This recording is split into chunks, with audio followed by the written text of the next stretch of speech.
Class 10-এর দ্বিতীয় unit টেস্টের জন্য ভৌতবিজ্ঞানে তোমাদের যে মক টেস্টগুলো আমি দিচ্ছি সেগুলি আশা করি তোমরা প্র্যাকটিস করছো। আজ আমরা তাপের ঘটনা থেকে মক টেস্ট আলোচনা করব।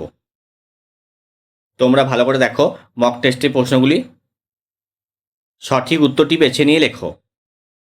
কোনো পদার্থে দৈর্ঘ্য প্রসারণ গুণাঙ্ক 3 × 10⁻⁶/ডিগ্রি সেন্টিগ্রেড হলে ওই পদার্থের আয়তন প্রসারণ গুণাঙ্ক কত হবে? 9 × 10⁻⁶/ডিগ্রি সেন্টিগ্রেড।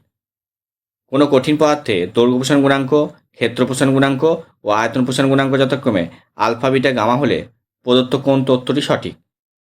Gamma beta alpha. প্রদত্ত কোনটির উপর ধাতুর পরিবাহিতাঙ্ক নির্ভর করে? উপাদানের প্রকৃতি। আদর্শ গ্যাসের আয়তন প্রসারণ গুণাঙ্কের মান কত? 1/273/ডিগ্রি সেন্টিগ্রেড। তাপ পরিবাহিতাঙ্কের এসআই একক হল watt, metre inverse, kelvin inverse. এরপর হচ্ছে 2 নম্বর প্রশ্ন। ক্ষেত্র প্রসারণ গুণাঙ্ক কাকে বলে? এর এসআই একক কী?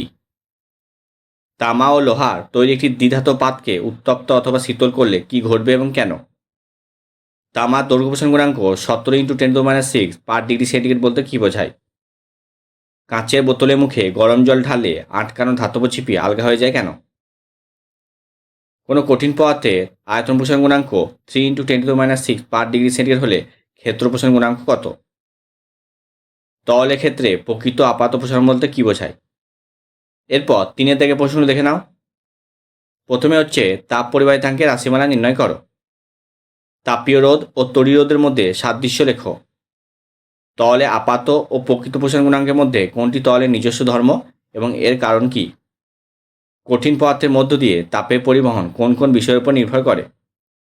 চার্লসের সূত্র থেকে গ্যাসের আয়তন প্রসারণ গুণাঙ্কের মান নির্ণয় করো এবং ব্যাখ্যা করো। কঠিন পদার্থের ক্ষেত্রে দৈর্ঘ্য, ক্ষেত্রফল এবং আয়তন প্রসারণ গুণাঙ্ক যথাক্রমে আলফা, বিটা, গামা হলে আলফা = আলফা + বিটা + গামা এর মান কত?